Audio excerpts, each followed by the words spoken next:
Bismillahirrahmanirrahim. Assalamualaikum warahmatullahi wabarakatuh.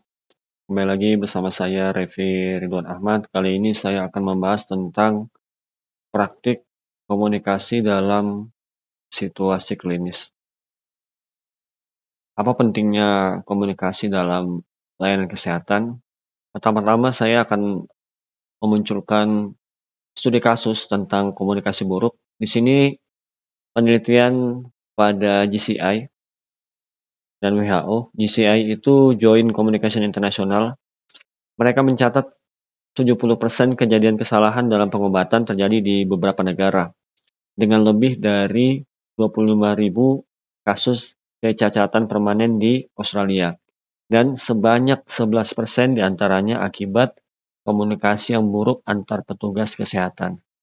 Di Indonesia juga terjadi. Pada tahun 2019 tercatat 7.465 laporan IKP atau insiden keselamatan pasien.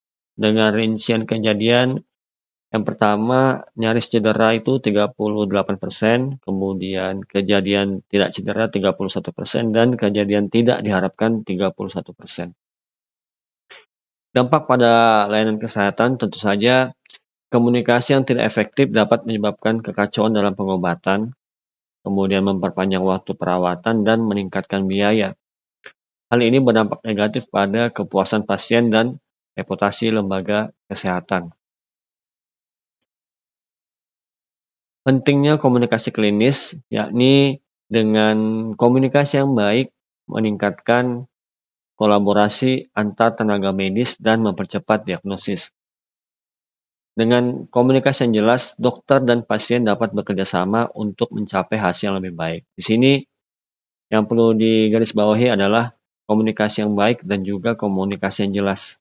Dengan komunikasi yang baik, maka dapat meningkatkan kolaborasi antar tenaga medis. Dengan komunikasi yang jelas, maka dapat membuat dokter dan pasien itu bisa bekerja sama dengan lebih baik. Hubungan komunikasi dan keselamatan pasien pasti sangat berhubungan sekali. Mungkin di antara kita menganggap sepele komunikasi itu, tapi dampaknya bisa mempengaruhi nyawa taruhannya ya. Jadi keselamatan pasien ini sangat bergantung pada pengiriman informasi yang tepat dan jelas. Komunikasi yang buruk bisa berkontribusi pada kejadian adverse atau merugikan yang dapat membahayakan nyawa pasien, bahkan bisa menghilangkan nyawa pasien tersebut. Kepuasan layanan dan hasil pengobatan. Jika pasien yang merasa didengar dan dipahami, pasien akan lebih merasa puas dengan layanan yang diberikan. Kemudian dengan komunikasi yang baik, maka dapat meningkatkan kepatuhan pasien terhadap pengobatan dan berkontribusi juga pada hasil positif. Jadi ketika tenaga medis, dokter, dan sebagainya komunikasinya baik terhadap pasien, komunikasinya dengan lemah lembut, tidak kasar, tidak ketus saat melayani pasien, saat pasien konsultasi. Nah, ini pengaruhnya juga sangat besar. Di antaranya pasien itu bisa patuh untuk minum obat sesuai jamnya. Dan ini juga pengaruh dengan hasilnya nanti. Kemungkinan besar hasilnya membuat pasien lebih baik, bahkan bisa sembuh. Berdasarkan komunikasi. Jadi dengan komunikasi yang baik itu sebagai pasien pasien itu merasa didengar, merasa dipahami. Jadi komunikasi itu penting bagi tenaga medis, tenaga kesehatan dalam melayani pasiennya. Usahakan berkomunikasi dengan yang baik, dengan sopan santun, dengan lemah lembut.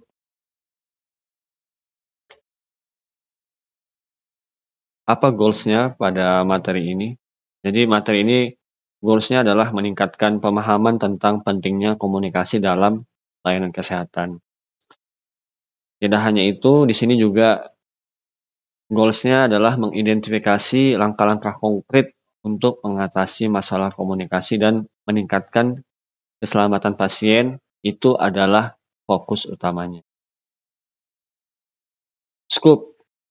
Jadi lingkupan materi ini adalah mencakup dasar-dasar komunikasi klinis, kemudian tantangan dalam situasi klinis, dan strategi untuk komunikasi yang efektif. Kemudian memahami bagaimana komunikasi berperan penting dalam keselamatan pasien akan menjadi inti pembahasannya. Dasar-dasar komunikasi klinis efektif. Di sini ada dua, komunikasi verbal dan non-verbal. Komunikasi verbal itu mencakup kata-kata yang digunakan dalam percakapan.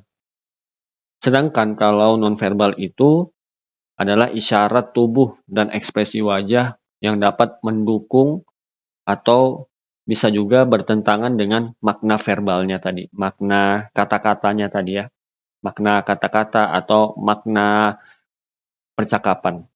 Jadi keduanya ini antara komunikasi verbal dan non-verbal itu sangat berkaitan karena dapat membantu membangun, menciptakan pemahaman yang tepat antara tenaga medis atau tenaga kesehatan dan pasiennya, supaya saling mengerti satu sama lain, saling paham, saling mengerti apa yang disampaikan oleh tenaga medis, apa yang disampaikan oleh tenaga kesehatan, pasien paham.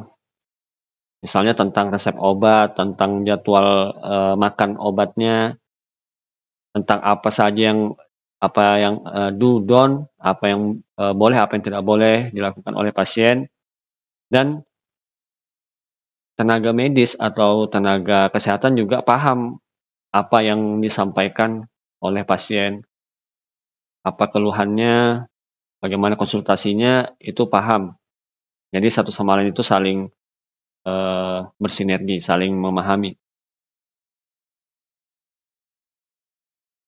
Bahasa tubuh adalah komunikasi yang menyampaikan perasaan dan sikap dalam bentuk gestur, postur, dan kedekatan fisik. Bahasa tubuh ini fungsinya bisa memberikan sinyal yang kuat tentang hubungan antara pasien dan tenaga medis. Jadi bahasa tubuh ini juga komponen yang penting dalam komunikasi untuk menyampaikan perasaan dan sikap, baik dari tenaga medis, tenaga kesehatan, atau baik dari segi pasiennya juga. Jadi bahasa tubuh ini juga penting. Intonasi suara. Intonasi suara ini berpengaruh juga. Dua yang sangat berpengaruh di intonasi suara itu, dua komponen. Yang pertama nada yang tepat, yang kedua intonasi yang baik. Dengan nada yang tepat, maka menunjukkan kepedulian dan perhatian. Maksudnya kalau misalnya nadanya itu tidak tinggi, rendah, atau tidak terlalu ini ya, nadanya itu tidak terlalu tinggi, ya sedang, berarti itu menunjukkan adanya kepedulian atau perhatian dari tenaga medis atau tenaga kesehatan. Intonasi yang baik, jadi dalam berbicara itu kan ada intonasinya juga. Kalau misalnya intonasinya itu singkat, misalnya intonasinya atau ada penekanan di situ, berarti ada sesuatu yang ditekankan, ada sesuatu yang harus diperhatikan gitu ya intonasi. Misalnya ditekankan atau intonasinya itu pelan, ya pelan. Berarti bisa jadi ini hal-hal sensitif gitu ya. Nah, jadi dengan intonasi yang baik bisa mengurangi kecemasan pasien. Nah, dan juga bisa meningkatkan kenyamanan komunikasi antar pasien dan tenaga medis atau tenaga kesehatan. Jadi di intonasi suara itu ada dua hal penting yang harus diperhatikan, nada yang tepat dan juga intonasi yang baik. Ekspresi wajah. Ekspresi wajah ini punya fungsi yakni sebagai sinyal nonverbal yang kuat yang bisa menciptakan suasana empati atau ketidaknyamanan. Jadi tergantung dengan ekspresi wajah. Kalau misalnya ekspresi wajahnya itu marah, cemberut, ya antara tenaga medis, tenaga kesehatan ataupun pasiennya itu cemberut ya, merengut, nah sudah dipastikan pasti nanti tidak nyaman komunikasinya, konsultasinya pasti tidak nyaman. Kalau misalnya senyum, penuh dengan senyuman, ya, insya Allah enak ngobrolnya, enak konsultasinya. Nah, dari ekspresi wajah ini menunjukkan bagaimana kita untuk memperkuat pesan verbal dan mengurangi perasaan tegang antara tenaga medis dan pasien. Kan biasanya ini kalau yang sering kita lihat kan kalau misalnya ada anak kecil yang takut disuntik, nah pasti di situ kebanyakan tenaga medis atau tenaga kesehatan itu kan senyum ya, senyum, intonasinya bagus, ramah gitu ya, ramah dengan anak. Ya, biasanya kan gini, kalau mau disuntik itu dibilangin kayak gini kan anak-anak itu, "Nggak sakit kok, kayak digigit semut aja," gitu. Dan dengan dibarengi dengan senyum ya kan, ekspresi wajah yang ramah lah. Nah, supaya anak-anak ini nggak tegang saat mau disuntik dan juga tidak merasa cemas ya, mengurangi rasa tegang, cemas. Nah, dan ekspresi wajah ini memang komponen yang penting juga yang perlu diperhatikan. Kalau kita masuk ke ruangan dokter, misalnya kalau dokternya sudah merengut duluan ya, kita kan nggak enak juga ya. Mau konsultasi, padahal banyak keluhannya banyak ya, cuma karena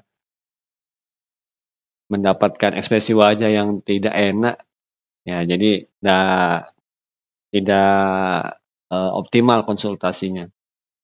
Dan ada juga kan konsultasi yang antara satu pasien dengan pasien yang lain itu ada yang lama, ada yang sebentar. Nah, bisa jadi karena ekspresi wajah tadi, dengan intonasi suara juga itu berpengaruh juga dengan kenyamanan konsultasi. Kan ada juga yang lama, ada yang sebentar. Nah, bisa jadi kalau lama itu antara memang banyak yang perlu dikonsultasikan atau memang merasa nyaman ya antara satu sama lain, antara pasien dengan dokternya merasa nyaman satu sama lain, enak ngobrolnya gitu ya, makanya agak lama, kan biasa terjadi kayak gitu kan. Mungkin teman-teman juga pernah mengalami konsultasinya nggak terasa kok lama gitu ya, setengah jam, 1 jam. Nah, kalau yang sebelumnya kok sebentar gitu ya. Nah, bisa jadi itu memang kita sudah merasa nyaman, kita sebagai pasien atau sebagai tenaga medis, tenaga kesehatan itu merasa nyaman komunikasi antara satu sama lain. Baik, selanjutnya mendengarkan aktif. Nah, ini adalah teknik penting juga yang melibatkan konsentrasi penuh pada ucapan pasien. Jadi kita harus konsentrasi, dengarkan baik-baik apa apa keluhan pasien. Nah, dengan kita menunjukkan perhatian, maka tenaga medis atau tenaga kesehatan itu dapat memahami perspektif dan kebutuhan pasien secara lebih mendalam. Teknik memahami perspektif pasien melibatkan pengakuan atas pengalaman dan perasaan mereka, maksudnya pasien, dengan cara menggunakan pertanyaan terbuka. Nah, dengan pertanyaan-pertanyaan terbuka ini nanti bisa membuat pasien itu mengekspresikan dirinya dan mendapatkan informasi yang lebih dalam dan lebih lengkap lagi. Nah, kan biasanya di awal mungkin pasien ini malu gitu ya, malu konsultasi, mungkin ada hal-hal sensitif atau hal-hal yang pribadi gitu ya, yang mungkin tidak enak, tidak biasa disampaikan ke orang lain, karena ini kan tenaga medis atau tenaga kesehatan kan ya orang lain ya, kan ngobrol sama orang lain. Nah, mungkin dengan cara ini, menggunakan pertanyaan-pertanyaan terbuka, ya coba perlahan-lahan ditanya ya, insya Allah nanti kalau sudah nyaman pasiennya, nanti tuh baru baru, pasien tuh bisa konsultasi hal-hal yang memang yang dirasa sensitif atau hal-hal pribadi kepada tenaga medis atau tenaga kesehatan. Empati dan responsif. Jadi dua hal ini adalah kemampuan yang penting juga yang harus dimiliki. Yang pertama empati. Jadi empati itu kan teman-teman sudah pasti tahu lah. Empati itu kemampuan untuk merasakan dan memahami perasaan orang lain. Nah, empati ini pentingnya adalah untuk menciptakan, untuk membangun hubungan saling percaya antara tenaga medis, tenaga kesehatan dengan pasiennya. Kemudian responsif. Jadi dengan responsif, cepat tanggap terhadap kebutuhan pasien, maka dapat meningkatkan kepuasan dan membantu dalam proses penyembuhan. Nah, ini bukan, menurut saya sih bukan sebuah rahasia umum ya. Jadi generasi di atas kita itu empati dan responsifnya itu tinggi. Generasi kita yang di atas kita, misalnya milenial ke atas, boomer ke atas. Nah, empati dan responsifnya itu tinggi. Jadi cepat gitu ya. Empatinya eh, lebih lebih perasa gitu, lebih perasa, kemudian lebih cepat kalau ada misalnya nggak usah jauh-jauh, misalnya kalau ada gotong royong atau keluarga lagi eh, bikin acara gitu ya. Nah, pasti cepat kan generasi di atas kita itu cepat membantu, tak perlu disuruh, ya kan. Nah, beda kalau generasi di bawah kita ini, semakin di bawah generasi kita ini nilai empati dan responsifnya itu semakin menurun. Nah, teman-teman bisa ya bisa lihatlah anak-anak zaman sekarang bagaimana empatinya, responsifnya bagaimana. Ya, kalau ya walaupun ada sesuatu sesuatu yang terjadi di depan matanya ya, bisa jadi nggak bergerak sama sekali ya. Kadang walaupun sudah disuruh itu ya bergerak, misalnya minta bantuan atau apa, jadi nggak dikerjain malah. Ya, nah itulah mirisnya generasi di bawah kita ini. Jadi ini penting juga sikap empati dan responsif. Jadi bisa menciptakan hubungan saling percaya dan meningkatkan kepuasan agar nanti membantu proses penyembuhan. Pasien bisa membaik dan sembuh. Kemudian teknik SBAR dalam komunikasi. SBAR itu singkatan dari Situation, Background, Assessment, Recommendation. Nah, jadi SBAR ini teknik atau alat komunikasi yang membantu tenaga medis atau tenaga kesehatan untuk menyampaikan informasi secara jelas dan terstruktur. Fungsi dari teknik SBAR ini mampu meningkatkan efisiensi dalam pengambilan keputusan klinis dan kolaborasi antar tim.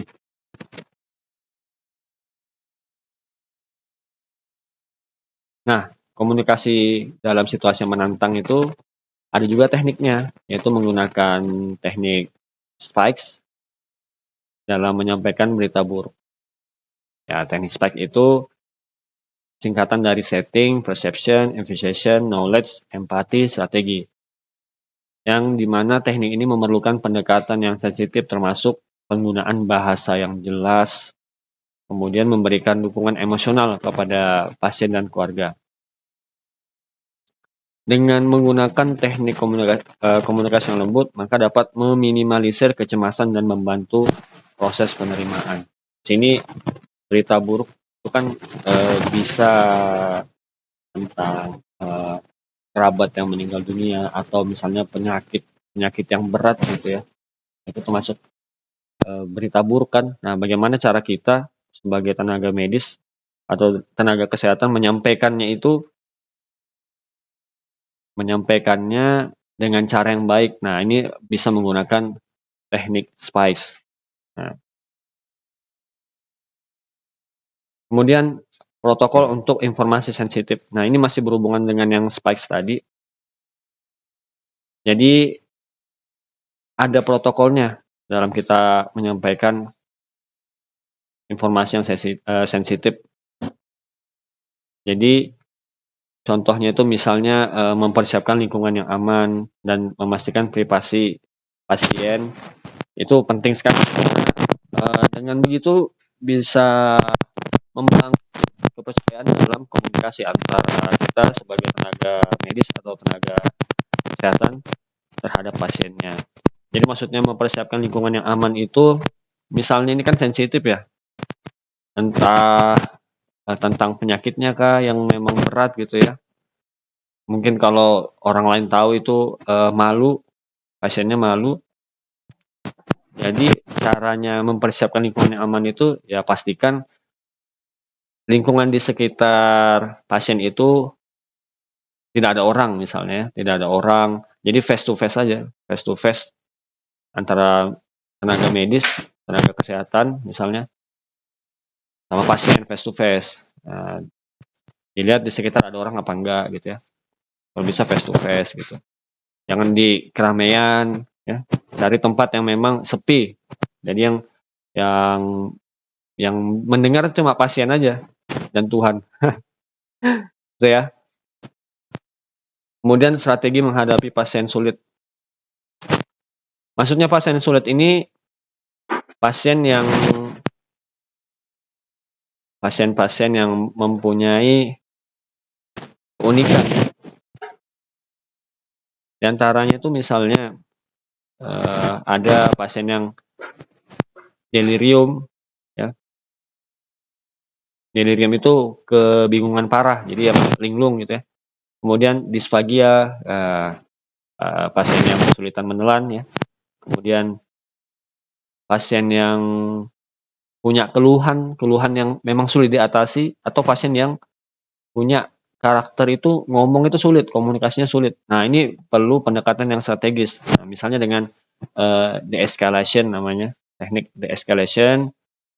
Jadi teknik de-escalation itu maksudnya teknik atau metode yang digunakan untuk mencegah atau meredakan situasi yang berpotensi menjadi kekerasan atau konflik. Nah, fokusnya itu pada komunikasi yang efektif, empati, dan menciptakan suasana yang kondusif untuk dialog, komunikasi, atau memberikan solusi yang damai antara tenaga medis, tenaga kesehatan terhadap pasiennya. Jadi ini maksudnya kita punya strategi khusus untuk menghadapi pasien yang sulit. Yang seperti yang saya sebutkan tadi, pasien sulit itu maksudnya pasien yang misalnya tadi pasien yang linglung, ya, pasien yang kebingungan parah, kemudian kesulitan menelan, dan pasien yang memang sulit untuk komunikasi. Itu kan perlu pendekatan yang strategis kan.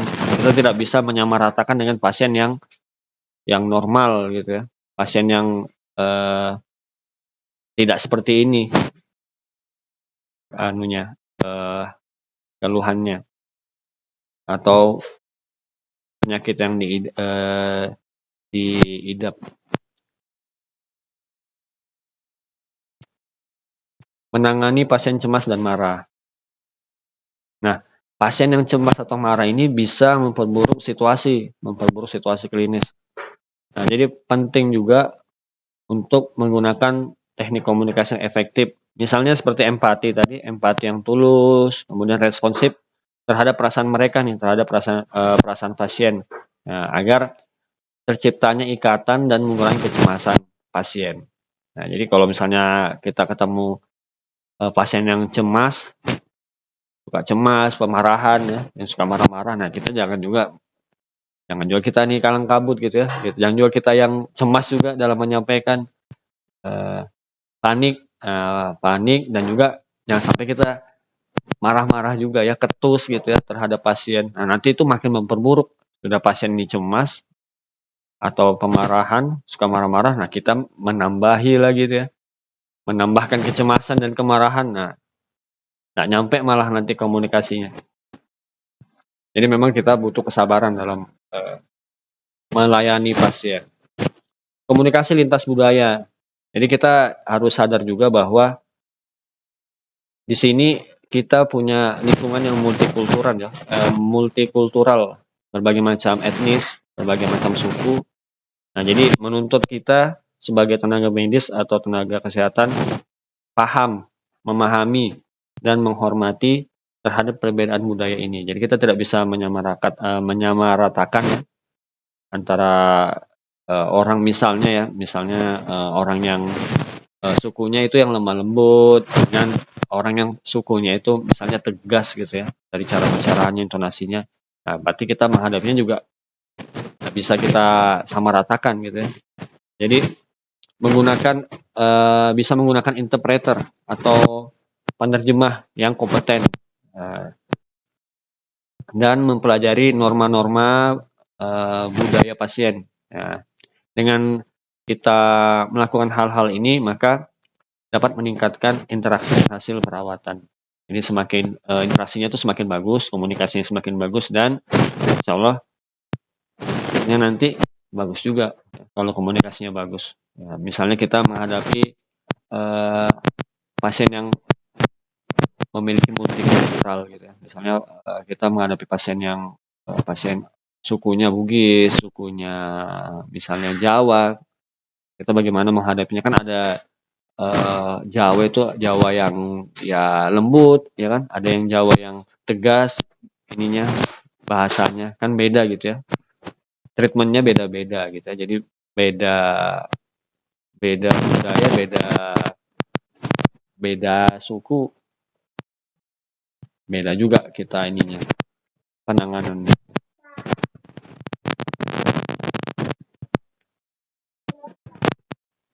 Baik, komunikasi pada era digital itu pastinya menggunakan media sosial dalam komunikasi kesehatan. Jadi zaman sekarang itu penyebaran informasi kesehatan itu bisa secara luas dan secara cepat.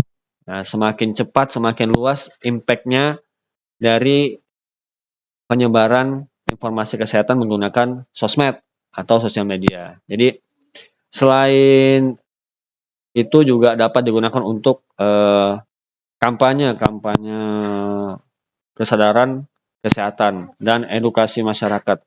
Nah, jadi dengan hal ini dapat memperkuat hubungan antara pasien dan penyedia layanan kesehatan. Nah, berkat media sosial ini. Jadi media sosial itu perlu juga kita optimasi, perlu juga kita gunakan untuk berkomunikasi dengan pasien kita. Kan banyak ya layanan-layanan yang bisa online gitu ya. Ya teman-teman bisa lah searching kan. Dan juga mungkin pernah lah searching di Google gitu ya. Nah, nanti muncul website apa, website tentang kesehatan. Nah, itu termasuk juga misalnya sosmed apa gitu ya, Instagram atau Twitter yang digunakan lembaga atau lembaga penyedia layanan kesehatan ya, yang digunakan untuk komunikasi antar penyedia layanan dengan pasiennya. Jadi ini media sosial juga sangat penting sekali di era sekarang ini. Kemudian aplikasi kesehatan untuk pasien. Saya di sini cuma mengambil 2, padahal ya banyak lah. Banyak sebenarnya ya. Cuma di sini yang saya berikan ada 2, MyFitnessPal dan Medisafe. Nah, jadi 2 aplikasi ini dia bisa mempermudah pasien dalam mengelola kesehatan mereka. Jadi di aplikasi ini menawarkan pengingat obat, kemudian pelacakan kebugaran, dan informasi kesehatan yang dapat diakses kapan saja, di mana saja. Itu nama aplikasinya MyFitnessPal dan Medisafe. Efektivitas dan tantangan komunikasi digital. Dengan komunikasi digital dapat meningkatkan akses informasi. Namun juga ini sebagai seperti pisau bermata dua, ada positifnya, ada negatifnya. Jadi positifnya itu tadi meningkatkan akses informasi, Tapi negatifnya itu bisa menimbulkan misinformasi, bisa menimbulkan hoax juga. Nah, jadi penggunaan data dan analisis yang tepat itu sangat diperlukan untuk memastikan bahwa informasi yang disampaikan itu akurat dan bermanfaat bagi pasien. Baik, itu saja yang dapat saya sampaikan. Terima kasih yang sudah menyaksikan sampai selesai. Saya mohon maaf jika ada salah-salah kata. Semoga bermanfaat. Wassalamualaikum warahmatullahi wabarakatuh.